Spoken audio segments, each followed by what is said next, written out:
Hello everybody, World of Warcraft Shadowlands has officially launched, and I want to give some of my thoughts on it, because I've been pretty outspoken over the last 2 expansions about my thoughts on World of Warcraft, and I play MMOs pretty frequently, and it's something I quite enjoy, so I want to, give some thoughts on what I think about Shadowlands so far, and if it is good or not, and how I think that the tail of the expansion will work as far as content, and if it will be any good to play, and if you should be playing it right now. There's a bunch of questions to obviously answer about all of that.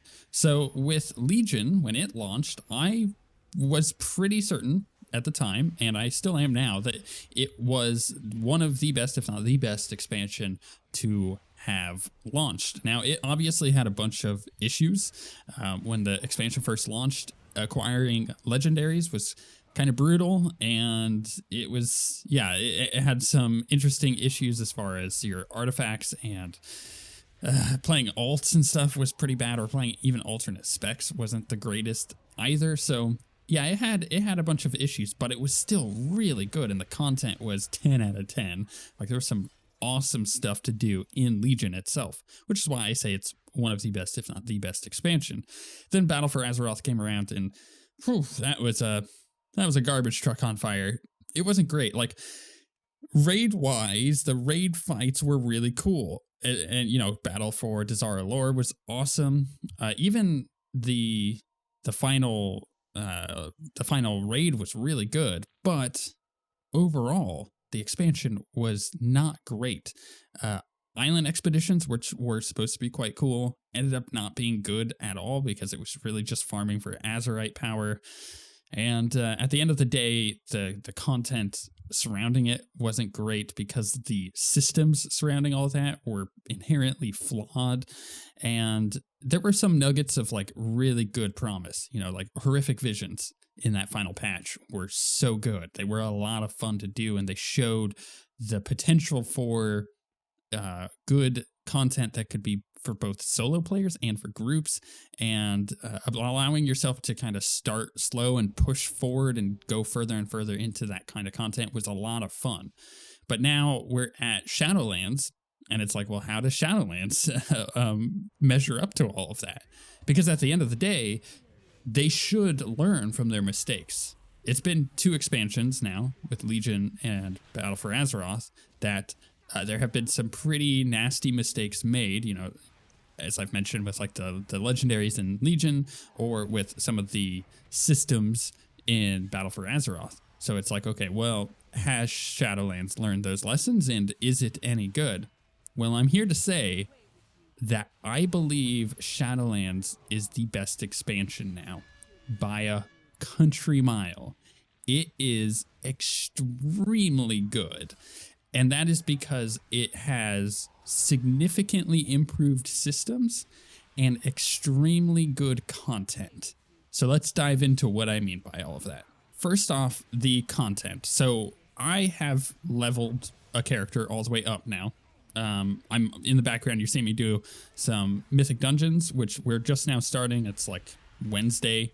The game launched on Monday night, and I leveled up mostly through Monday night, and then a little bit on Tuesday, because I had to go to bed early on Monday night due to having to drive up to Orlando, which is about a 2-hour drive, and then back.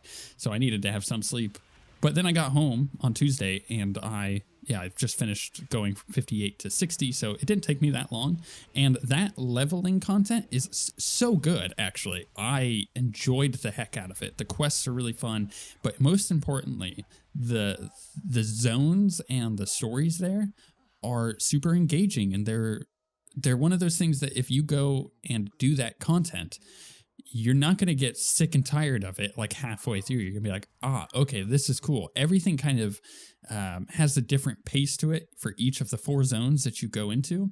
And I think one of the most important things that they've done is with the covenants as far as those zones are concerned. So each zone, you have Bastion, you have, what is the undead one? I always forget the name of it. It's Maldraxxus. And then you have Ardenweald, and Revendreth. So those 4 zones, I'm going to lose you here, so I'm going to simplify this. Those 4 zones are tied to 4 factions. You have the Kyrian for Bastion, which are like these angel people. You have the Necrolords, which are kind of undeady people for Maldraxxus. And then you have the Night Fae for Ardenweald, which are like druidy, fairy type things. And then finally you have the Venthyr, which are like vampire people. But the key to all of this is that because you have these 4 different factions and these 4 very different zones, you get a really nice change of pace when you switch to one. It's kind of like getting Whiplash, because you go from Bastion, which is really, really pretty and like angelic, and then you go from that to Maldraxxus, which is like just an absolute hellhole of just garbage and poison and stuff. And it's very green. So you go from very, very blue and purple to very, very green and dark and dingy. And that whiplash, that change of pace that you get is really refreshing, because instead of kind of going through the same thing over and over and getting a little sick of leveling, it does change it up just enough to make it feel like you're doing something new. And I really, really enjoyed it.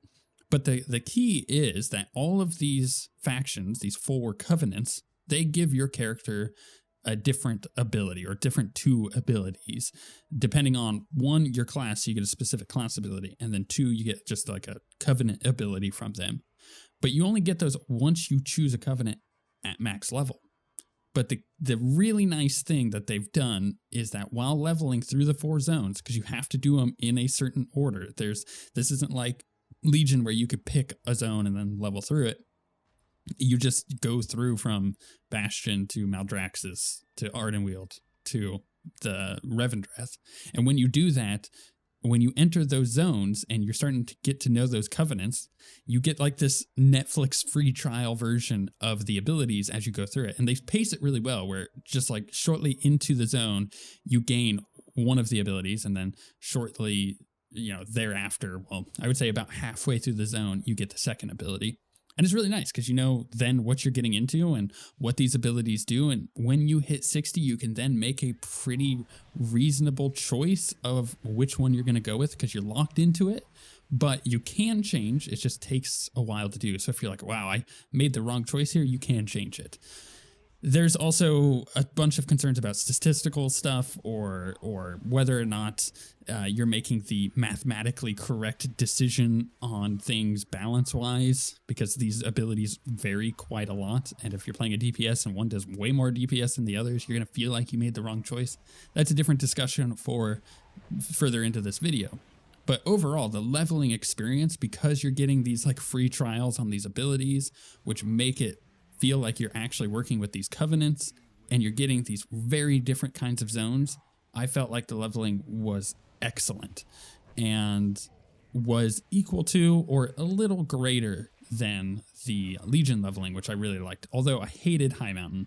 I don't know why I hated High Mountain so much. Just didn't like it. The rest of the zones were great though.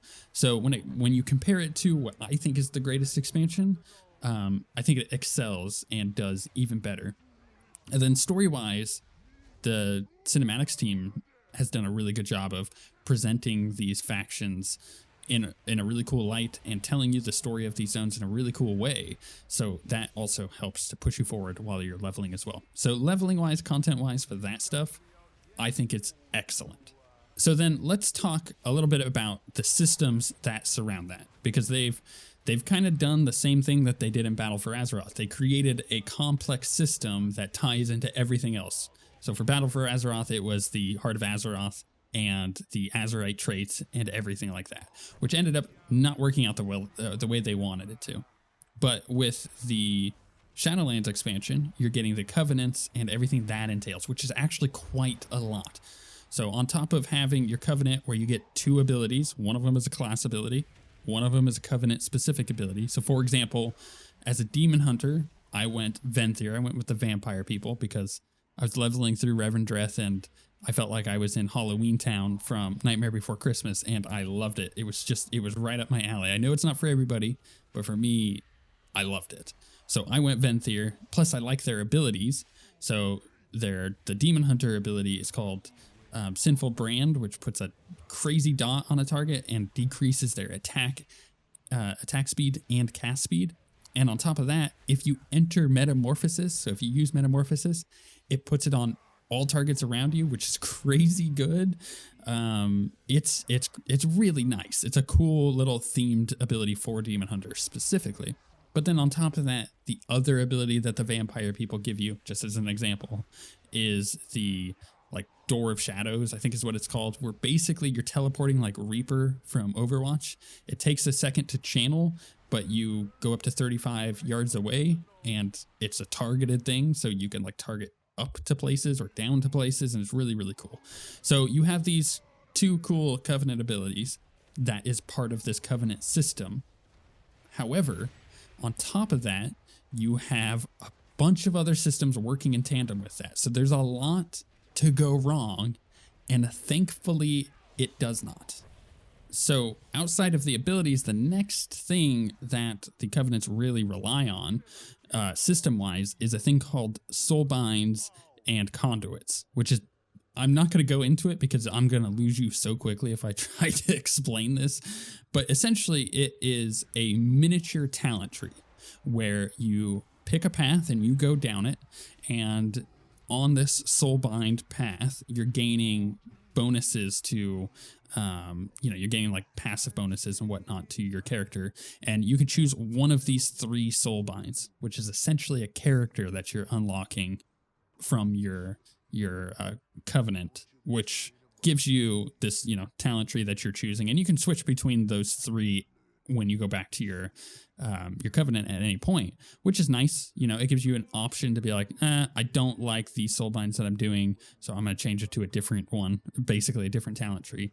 But the cool thing is, in these talent trees, unlike a traditional talent tree as you're kind of going down the path, you have an option to put in a conduit, which is like an augment into it, and you can gain specific bonuses on abilities by putting these conduits in, and these conduits are gained as you play the game. It's like a drop.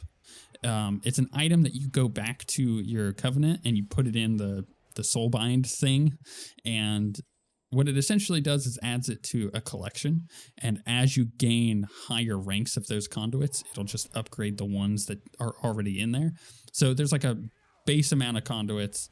Think of them kind of like Azerite powers. It's a really good example from Battle for Azeroth. Stuff that you can go and target and try to find, except you can actually figure out what conduits you want in your talent tree at any given point based on what kinds there are. There's 3 different kinds of conduits as you're going throughout the little talent tree. So it just adds an additional layer of complexity on these systems, and that gives you an additional potential to really screw it up. But so far, at the beginning of Shadowlands, it is incredible. It gives you so much customization over your character at max level that there's a very difficult way of that they could possibly balance it all. There's so much options available that there is no way that it could be completely balanced. But the cool thing is, you may choose a Covenant that doesn't have the greatest ability that you have for your class or, for your spec. But the Covenant soulbinds may actually, the little talent tree may actually make up for it, because it may have better soulbinds available for your class than another Covenant. So you have essentially these 2 systems on top of each other. You have these crazy abilities, and then you have this crazy like talent tree system working in tandem, and that can cause so much chaos. But what it ends up doing right now, obviously things can change, but right now in Shadowlands, it works so well together that I'm shocked how much I'm actually enjoying it, because it's one of those things where you hear about it and you're like, ooh, that can't be balanced. Something's going to go wrong. The gears are going to get hooked together and everything's going to mess up inside the machine. But when it's actually playing out in the game, especially the live game at the moment, it is freaking fantastic. And I love the customization that I'm able to do on my character. And this is when I'm going to quickly mention the balance of all of this, because currently, as it stands at launch, we don't know how they're planning on balancing all of this. As the game launched, technically speaking, the Kyrian Covenant for, you know, the Bastion people, the first zone that you go to, is one of the best choice for most classes in a lot of scenarios. However, if they decide to even adjust the numbers on that slightly, everything gets turned on its head, right? Then suddenly it's not the best one, and then maybe you go to this other one, but now that one is at risk of getting changed. So it actually puts balance in a weird place where my entire guild has just kind of been like, all right, fine. We understand that this system is inherently difficult to balance. So at this point, instead of worrying about which is the mathematically best option for my class, I'm just going to choose whatever one I freaking like. And that, taking that, and by the way, we're not cutting edge mythic players, right? We're not trying to kill every single boss on mythic. That said, if you are racing for world first, maybe the system could be a little bit more frustrating. We do plan on continuing what we've been doing, which is killing some mythic bosses and having a lot of fun in raids on that front with the mythic progression. But when it boils down to it, it's like us choosing one ability over another isn't going to be the thing that keeps us from beating a boss. What's going to be the thing that keeps us from beating a boss is us stepping on our own toes or being bad players, right? So the mathematical differences between some of these abilities are so minor that it doesn't matter anyways. So it's like, if you're that kind of player that's going to Wowhead or MMO Champion, you're like, what is the best option for me? I would advise against that and just say, look, find whatever freaking covenant you think is the coolest with the coolest abilities and just go that way. Because one change in balance is going to throw it all off, and then everybody's going to be rushing to change their covenant anyways. So just throw your hands up in the air, say, it's going to change anyways. I'm just going to choose the one that I like, and you'll end up having a lot more fun with the game. And honestly, balance-wise, it probably won't make that much of a difference. If I chose Kyrian over Venthyr, it's not going to make a huge difference over with the kind of damage I'm taking in a raid. It's just not, right? As a tank, this expansion, it's not going to change that. But me having an ability that I think is really, really cool and really leaning into it, it's going to cause me to want to play the game more. And that's going to have a bigger effect on me rating than it is whether or not I chose a slightly better mathematically option. So I just wanted to get that out of the way. Don't stress too much about choosing the actual best, quote unquote, best option, because it's going to change anyways if they do any kind of balance. And that is a huge problem. So it's like, well, I'll let you guys do that. I'm just going to step back from it.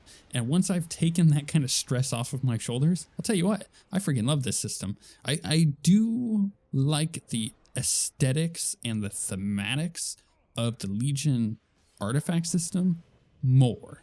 However, I like the actual implementation of this system and how it works throughout the game more than I do the artifact system, which is why I'm saying right now, as Shadowlands stands, I think it's a better expansion than Legion, which is saying a lot because I thought Legion was going to be the pinnacle of WoW's history.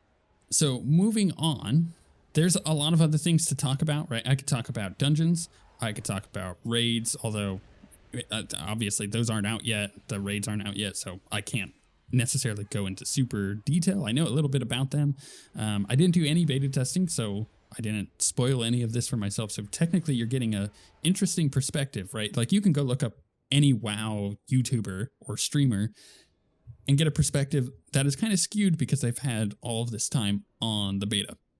For me, you're getting a fresh perspective of what this game is at launch. So I don't have any of the biases that they have towards certain things, whether it be negative or positive. So this is definitely a fresh perspective on what I think Shadowlands is doing.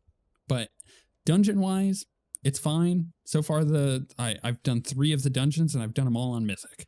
I didn't do any of the normal or heroic dungeons. We just jumped into Mythic and started gearing up because that is what we do. We can do them. It's not difficult for us, so why waste our time in heroic and normal? But overall, I think the dungeons are fine. They're just dungeons. Nothing has really stood out to me, but I've only done 3 of them, so maybe my opinion will change as I go. I thought there was a couple really cool Legion dungeons back then, and Battle for Azeroth dungeons were... I didn't like most of them. So that kind of gives you an idea of where I sit as far as like my opinions on the dungeons. But when it comes to the other content, like you have the Maw, which is basically this big open zone where you go through it and you're completing objectives. You have daily quests in there and everything. But the more you do in the Maw, you gain like a wanted level from the Jailer, which is currently the big bad in the expansion. And as you're gaining these levels, it becomes harder and harder to stay alive there. And why is it important to stay alive there? Well, you're gaining resources, and if you die, you lose those resources you gained. So you got to be really careful, and it's this fun zone with a lot of puzzles and everything, but I don't foresee myself playing it a lot.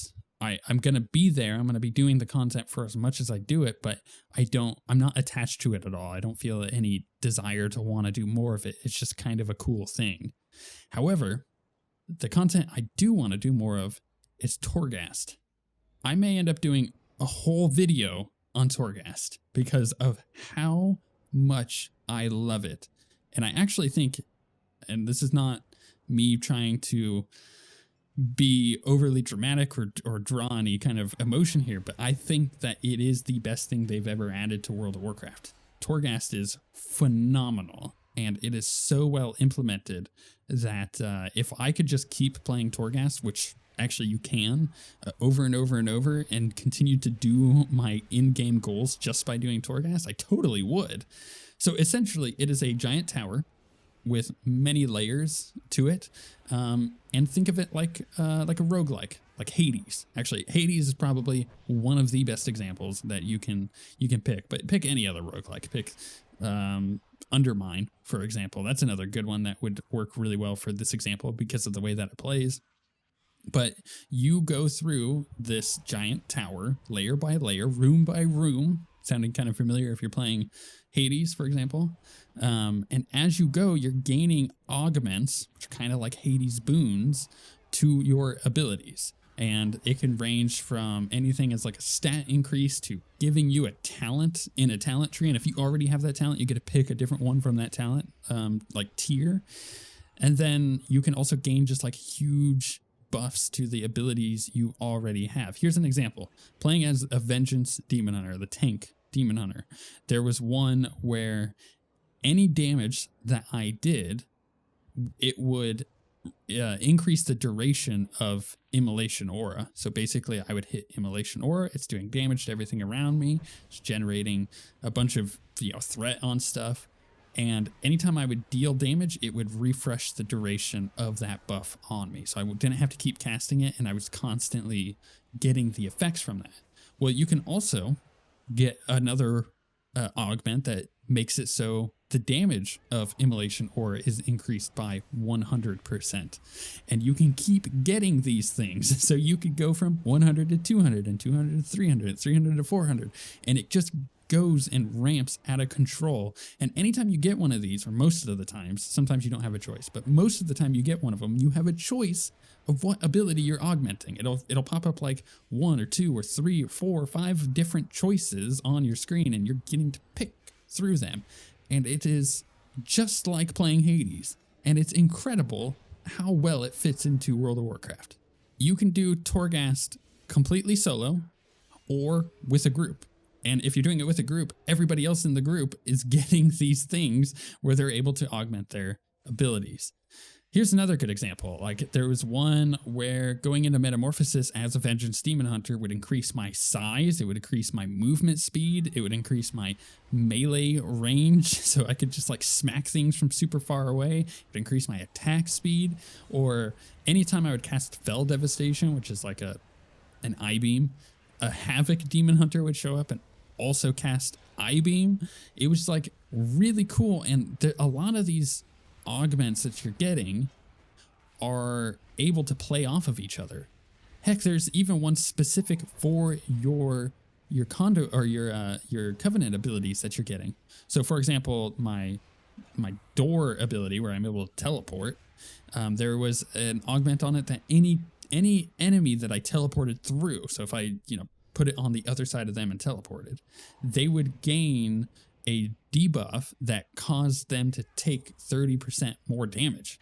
And of course, I can keep getting those and getting that damage percent higher and higher, or I can get different ones that make it so my cooldown on the door is reduced. So I'm able to teleport more frequently, getting that damage bonus on those targets more often. And oh my goodness, it's just awesome how it all plays together and how you're able to play. And each time it is different because each time you're going through a randomly generated set of rooms as if you were playing Hades, and in those rooms are different types of enemies, and you're getting different types of builds every single time you go through. And sometimes you'll get a really crazy one where everything's playing off of each other and you're really, really powerful. And then the next time you do it, you'll get things that just don't work together and you'll get crushed. But that's the beauty of it. It is just like playing Hades, which for many people at the moment are calling it as the game of the year. In fact, it is currently nominated as Game of the Year, or nominated for Game of the Year, and a bunch of other things, like 8 other things, at the Game Awards this year. So, oh my goodness, yeah. Do I get to play Hades in World of Warcraft? Yes. Is it just as good as Hades? Not quite, but it is really, really good for being in World of Warcraft, and I love it. And on top of that, Torghast has a bunch of stuff in it. Like there's like vases that you can go and break. And by, killing enemies and breaking these vases and finding puzzles and finishing the puzzles and just doing all of this extra stuff that's in Torghast, you're gaining resources, which you then can spend on these vendors, which give you more stuff as in your Torghast run. So, and then on top of that, the main resource and the reason why you're doing Torghast is to gain Soul Ash, which is what you're going to be using to craft your legendaries. Yes, that's right. There's legendaries in Shadowlands, but unlike in Legion, where they randomly dropped, and man, if you didn't get your one legendary that was the best one for your class by a country mile until it was your last legendary that you could possibly get, man, that felt bad. That happened on a couple of my characters, and I hated it. But in Shadowlands, you can craft what your best legendary is right off the bat. In fact, we did those mythic dungeons I was talking about earlier, and I happened to get one of my best effects for being a Vengeance Demon Hunter, and I was like, yes! Like that felt amazing, because you have to go and hunt the effects, which you can target them, which is really nice. And then once you have that, and you have the correct crafting materials and enough Soul Ash, which again you're getting from doing the Torghast, then you are able to craft these legendaries. So, man, I think Torghast, like I said, is the best thing that they've ever added to World of Warcraft. And I'm not joking. I'm going to keep doing it over and over and over on all these different characters. There's essentially different layers. We'll call them layers. And each layer has a bunch of different floors. So overall, if you did an endless thing, there's like 180 something different floors to it, and it gets harder and harder as you go. So obviously getting more and more gear would be really important. But as of the beta, and this may change on live, but as of the beta, if you completed the entire thing, all 180 whatever floors, you don't have to do it all at once, but if you completed the top thing in Torghast, you were rewarded with a mount, and that mount was able to allow you to mount in the Maw, which is not a zone that you're normally able to mount in. And I'll tell you what, I've been in the Maw quite a lot over the last few days, and every single time I'm in that zone, I'm constantly trying to mount, and it's not letting me, and it's really pissing me off. So I'm going to run the hell out of Torghast, go and get that mount, and enjoy my new life in the Maw. I think Shadowlands is freaking fantastic. If you are even mildly interested in World of Warcraft, you have to play this expansion. There is something special about this expansion, whether it be the content or the story or anything else going on with it. There's something special about Shadowlands that you just kind of have to experience. Think of it this way. Many people look back on World of Warcraft history, and there's I would say there's 3 really standout moments for long-term players that you always hear about. Obviously, there's vanilla, which is why World of Warcraft Classic exists. There's the people like me that remember Burning Crusade quite fondly, but knowing what I do about it, if I went back and played it now, there's a lot of frustrating things about it too, but the addition of jewel crafting and the raids and stuff were really fun, and I liked that expansion quite a lot. But the one standout thing that most people talk about was Wrath of the Lich King. That was a fantastic expansion. Most people would pin that as World of Warcraft's best expansion, but I think Shadowlands just far exceeds the expectations, but also takes some of that stuff that people liked from Wrath of the Lich King and kind of throws it in there too. So I don't know what it is about Shadowlands, but I think people are going to talk about Shadowlands the same way they do those like esteemed expansions. For me, it's Legion. I think Legion is one of the best ones, and now Shadowlands being the best one. But people are going to look back and be like, man, Wrath of the Lich King was really good, but Shadowlands kind of outdid it.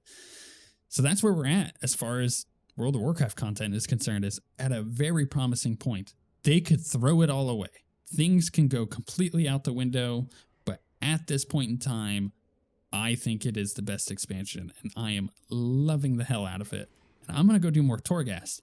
And in fact, if that sounds like something that you would want to watch, I have it on my mind where, you know, Hades is quite a popular series on our channel, which is why I've done it for so long. Also, it's a good game. Also, I really enjoy it. Would Torghast stuff be interesting to watch? Let me know in the comments, because I'm considering how I could make that work. And I think it would be really entertaining. I wouldn't do it on my Demon Hunter. I would do it on a different character, but I think that it would be fun to watch that progress from start to finish, especially as the expansion goes on and they add more content. I think they're gonna, if they're smart, they will really lean into Torghast content and add some really cool stuff to it, because I think it's a great starting point, but there's so much more potential that they could do with this that I would 100% love.